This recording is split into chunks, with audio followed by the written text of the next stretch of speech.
పింఛన్ల విషయంలో ఖచ్చితంగా గెలుపోవటములు అనేది కాస్తంత డిసైడ్ అయ్యి ఉంటుంది. ఎందుకంటే ఒకప్పుడు 200 దగ్గర నుంచో లేదంటే 60 రూపాయల దగ్గర నుంచో తెలుసు చాలా వరకు పింఛన్. అది అలా 1000 అయింది, 2000 అయింది, 3000 అయింది, ఇప్పుడు 4000 దాకా వెళ్ళింది. ఇప్పుడు ఈ 3000 మొన్న జగన్మోహన్ రెడ్డి గారు ఇచ్చినప్పుడు, తర్వాత ఇప్పుడు 4000 ఇస్తానని చంద్రబాబు నాయుడు ప్రకటించినప్పుడు ఖచ్చితంగా ఎవరు ఎక్కువ ఇస్తుంటే వాళ్ళే గెలుస్తున్నారు. ఆ డిసైడింగ్ ఫ్యాక్ట్ ఎంతవరకు ఉంటుందంటే ఖచ్చితంగా ఉంటుంది.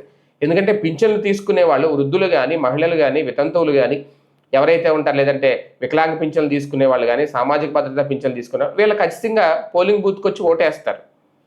ఎందుకంటే వాళ్ళు చాలా నిబద్ధత ఉంటారు. చాలామంది కొంచెంమంది చదువుకున్న వాళ్ళు కూడా ఓట్లేరు.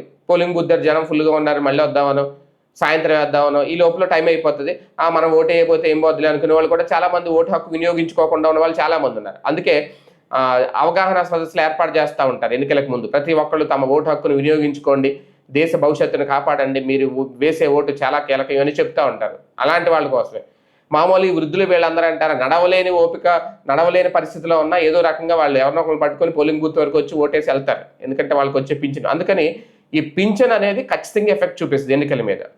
ఇప్పుడు ఆల్రెడీ 4000 రూపాయలు పింఛన్ నడుస్తుంది. ఒక రకంగా దేశంలో ఆంధ్రప్రదేశ్లో ఇచ్చినంత పింఛన్ ఎక్కడా కూడా ఇవ్వట్లేదు. అందుకే దేశంలో ఆ పింఛన్ ఇచ్చే విషయంలో కూడా టాప్ 1లో ఉంటుంది ఆంధ్రప్రదేశ్ గత కొన్నేళ్లుగా.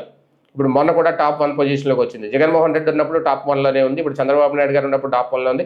అంతకుముందు వైఎస్ఆర్ రాజశేఖర రెడ్డి గారు ఉన్నప్పుడు, తర్వాత చంద్రబాబు నాయుడు గారు 2000 ఇచ్చినప్పుడు అప్పుడు కూడా టాప్ 1లోనే ఉంది. కాబట్టి ఎప్పుడు అది ఆ ర్యాంక్ అనేది దిగట్లేదు, దిగదు కూడా. ఎందుకంటే మనకన్నా ఎక్కువ ఇచ్చే రాష్ట్రం ఎక్కడా లేదు ఆంధ్రప్రదేశ్లో.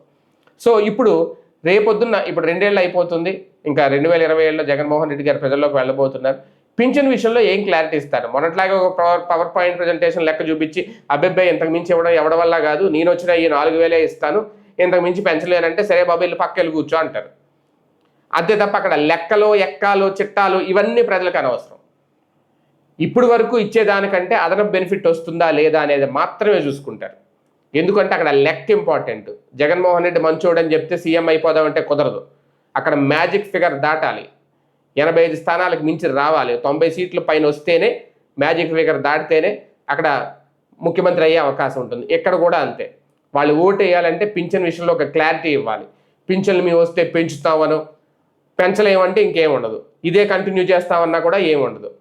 ఎందుకంటే ఇప్పుడు వాళ్ళందరూ పింఛన్లు తీసుకునే సామాజిక భద్రత కలిగే వాళ్ళందరూ అదే ఆలోచిస్తున్నారు. ఒక పక్క ధరలు పెరిగిపోతున్నాయి, రేట్లు పెరిగిపోతున్నాయి. ఇంకో విషయం ఏంటంటే ఈ 3 ఏళ్లలోపు ఇంకోసారి పింఛన్ పెంచే ఆలోచన కూటమి ప్రభుత్వం చేసి ఎలా ఉంది అనేది కూడా ఒక ప్రచారం జరుగుతుంది. అదే కనుక జరిగితే వాళ్ళు 500 పెంచుతారో 1000 పెంచుతారో కనుక చేస్తే అంతకు మించి రేపొద్దున 29లో పెంచుతామనే ప్రకటన జగన్ చేయాలి. మరి అందుకు సిద్ధంగా ఉన్నారంటే ఆ దిశగా నిర్ణయాలు ఏం కనిపించట్లేదు ప్రస్తుతం. రేపు 2027లో ఆయన పాదయాత్ర ఉంటుంది కాబట్టి అప్పుడు ఏమైనా ప్రకటన చేస్తారేమో చూడాలి.